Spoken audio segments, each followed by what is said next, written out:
So what's up, guys? I finally got my FZ-09 to 5,000 miles, and I thought I'd do a little review. But yeah, for the people that haven't watched my videos, and this is your first time seeing anything from my channel, the only things I've done to this bike is stunt cage and subcage, Fender eliminator kit, windscreen, and I think that's it.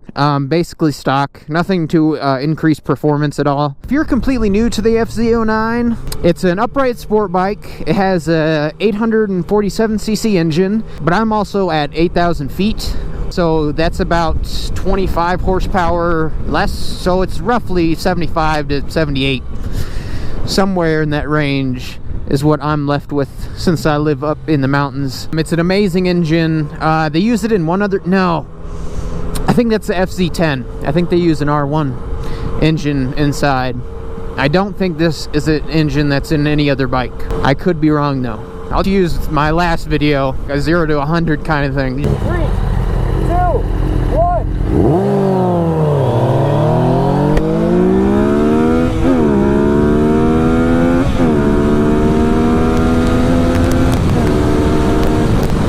And the FZ-09 also comes in 3 different modes. It's A, standard, and B. A mode is race. Well, okay, this is my breakdown of the modes. A mode is what I would use on the track, and even then that's kind of iffy, just because it's wicked twitch. Like, it's just like it wants to go. B mode is kind of leisure, laid back. Like if you're just cruising on the highway, that's what I always put it into, is just put it into B, especially if I'm just cruising around. But yeah, A is race, and standard is what it's on when you first turn on the bike, and that's what I leave it on, just because that's the perfect in-between for me. Definitely don't be worried about anything with the engine. In any other reviews, it's pretty well built, and I think it'll last a while. I'm no mechanic. So the next thing is gonna be the suspension. But yeah, the suspension is pretty squishy. It's good and bad, I think. It's decent most of the time. Usually you don't even really notice it, but on some big bumps that you hit, you do notice it, and it kind of jello, like it just goes to jello. You can adjust them. I adjusted mine, and yeah, it's been a lot better. But yeah, so the suspension, I think if you tighten it up, you'll be just fine. But it's definitely a personal preference thing. If you're used to sport bikes, then it probably will be something to get over. If you know you need new ones, then that kind of is the downside of this bike. That's one thing they did kind of cheap out on. Since it is at a really good price for this bike, especially this bike, since it's the 2016 model, they do kind of cheap out on some parts. But yeah, that's the main one I think that they cheaped out on, that they maybe shouldn't have. Like, I wouldn't have minded spending $500 to $1,000 more for real suspension that I wouldn't have to change later on down the line.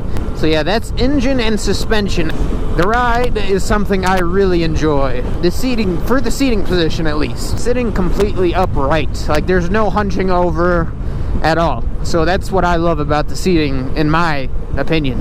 This seat I hate. Oh, fuck! Oh, my ass meat! But I'm looking to get a Corbin seat. Most of you out there are motorcycle savvy that watch my videos. Corbin uses real memory foam, and it's nice material. This is handmade quality shit we're talking here. But yeah, if you know you're going to be working on your bike, like if you do the work like oil changes and shit like that, then yeah, naked bikes are a wonderful thing. I don't have to take off any plastics. I literally just have to undo the filter and the bolt. I don't have to do anything with plastic, so that's another thing I enjoy. There is 3 other color combos this year. A bike comes in blue, black, this Flora yellow with the yellow rims, and then there's a yellow, kind of like a Bumblebee style, with like the yellow gas tank and black wheels. Well, alright guys, I think this wraps up this review. I hope you guys all enjoyed. Peace.